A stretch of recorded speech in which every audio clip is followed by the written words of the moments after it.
YouTube is a place that hosts a wild variety of characters, from the most talented to the most depraved. There's a little bit of something for everyone. Today we'll be talking about Twomad, who embodied that ideal to the fullest, and how that ultimately destroyed him.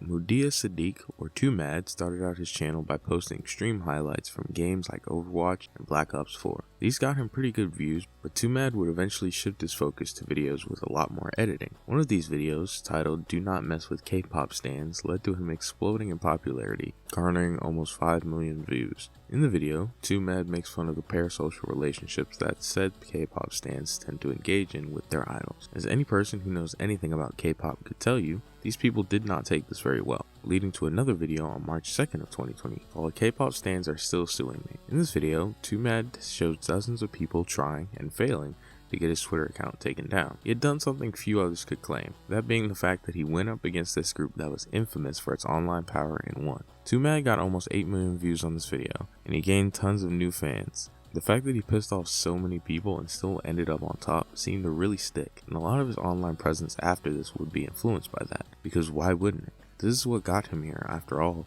and it won't come back to haunt him until way later in the story. What would cement Twomad's place in internet history was his Zoom class series, where he would enter an online college class and do a multitude of ridiculous things. What really made these videos was the reactions he would get, and Twomad's popularity skyrocketed. This started in April of 2020, when the boredom of quarantine was really setting in, and good online content was in high demand. A lot of younger people were in boring online classes when these videos came out, so seeing a version of these classes that was actually fun held a lot of appeal. This period was the absolute peak for Twomad on YouTube, and yet again, it was based around anger.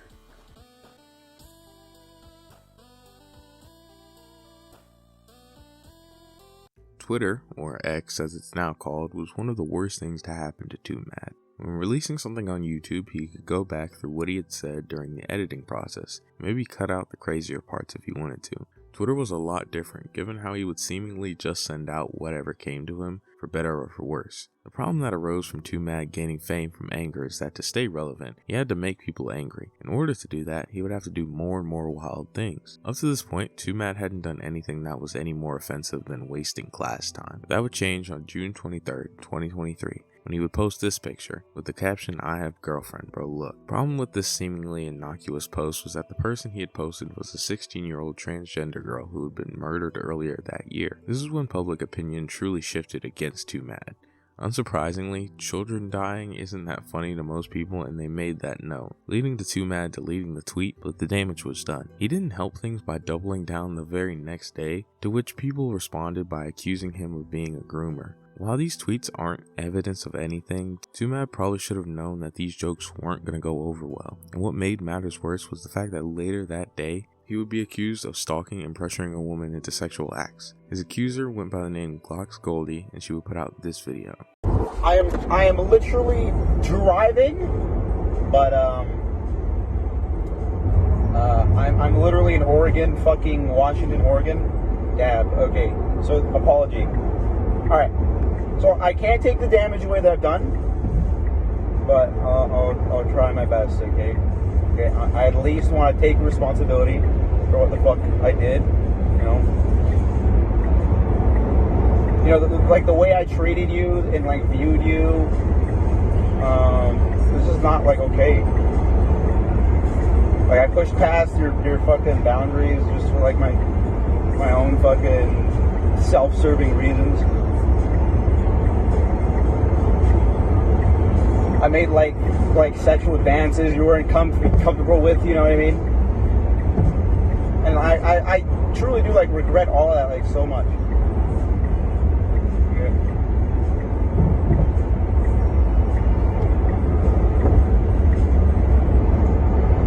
I never wanted you to like fear for your safety or anything, but like I understand it's like how you felt. And I'm like, so I'm like sorry. As best I can say it, it was just as if that wasn't enough, I acted like super obsessive after you, I realized you left. And I'm going to therapy, genuinely. I'm going to therapy, I'm working fucking, that shit is tough, but I'm going to it, like fix whatever the fuck parts of my brain, or just like let me act that way. And I'm like, I'm 1,000% sure I'll never do it to anyone else, you know. But fucking sorry for making you wait for this, yo.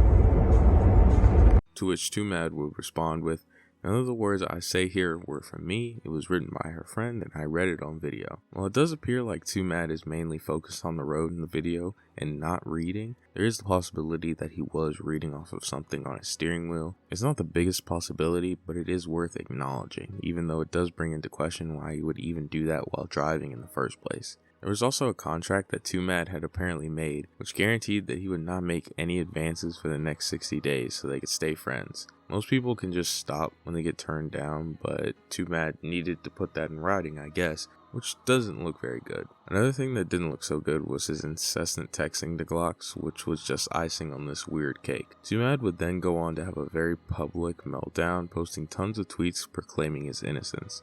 In the eyes of a lot of people online, this proved that he had a guilty conscience, which soured his image even more. Twomad responded to the entire controversy on August 30th, 2023, uploading a video called "Boys Will Be Boys." The video itself is pretty odd. Really, now I've never harassed anyone.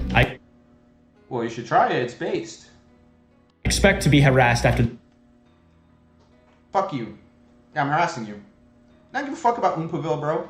Twomad at this point had decided to talk about an open court case, as every good lawyer will tell you not to do. Like, the beginning of the relationship started like this. So we were dating, right? Relationship. I block her for an entire, like, I meet her, right? And I start texting her. And then I block her for a month because I asked her to suck my dick. She was like, no. I block her for a month. Unblock her. And she's like, why did you block me? And I was like, suck my dick. And she said no. Then I blocked her again. And then finally I offered her money and she agreed. And then that's when the dating actually started. I dated a prostitute.